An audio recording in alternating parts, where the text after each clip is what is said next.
Et pour, alors j'ai envie de vous parler d'un formulaire très important que je nous invite à remplir tous, surtout pour ceux qui sont au Canada, d'accord? J'ai réussi à avoir le numéro de ce formulaire au niveau de l'Ontario.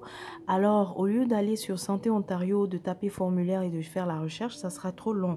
Il faut simplement venir dans le moteur de recherche, entrer Health Ontario Form et vous entrez le numéro de ce formulaire. C'est le 014 438 587. Qu'est-ce qu'il fait ce formulaire?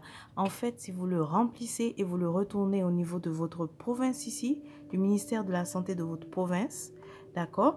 Donc là, pour les autres provinces, je m'excuse, je n'ai pas le numéro ou les liens exacts, mais les autres provinces, je vous invite à faire la recherche comme ça. Ou bien aussi, il y a une autre manière, le nom de ce formulaire, c'est bloquer l'accès à l'information sur votre donc dossier médical, mais surtout public. Le formulaire ne le dit pas, mais en réalité, c'est ce que ça va faire. Vous allez bloquer la divulgation donc de vos informations médicales et pharmaceutiques au niveau public. Qu'est-ce que ça veut dire? Ça veut dire que le ministère peut publier, donc release, oui c'est ça, publier donc au niveau public, rendre disponible au niveau public les informations sur vos prescriptions et aussi sur au niveau, donc qui dit prescription dit aussi au niveau de la vaccination. Normalement, c'est des informations qui sont censées être privées. Que vous ayez eu ou pas la vaccination, c'est censé être privé.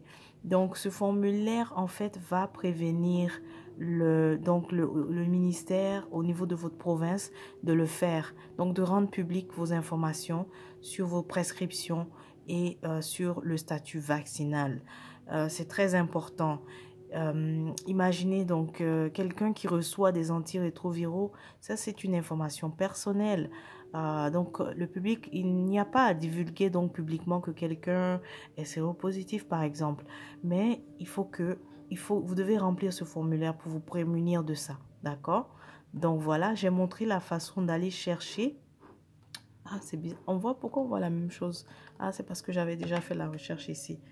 Donc, on a entré le numéro du formulaire initialement.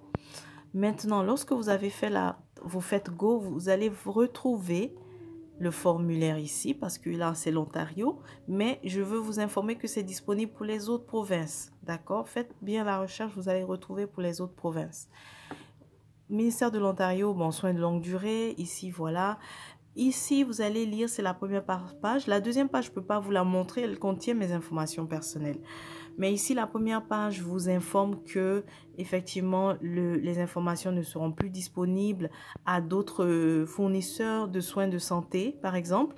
Mais les médecins que vous avez vus, qui ont prescrit, auront accès au dossier médical, ce qui est totalement normal. Ça doit rester là, justement. Ça ne doit rester qu'au niveau des médecins normalement ces informations-là. D'accord? Vous voyez, ils disent celui qui a prescrit ou dispensé la médication aura accès. Voilà. Mais ça, c'est totalement normal en fait. C'est ce que ça devrait être. Et non disponible voilà, à d'autres sources en fait.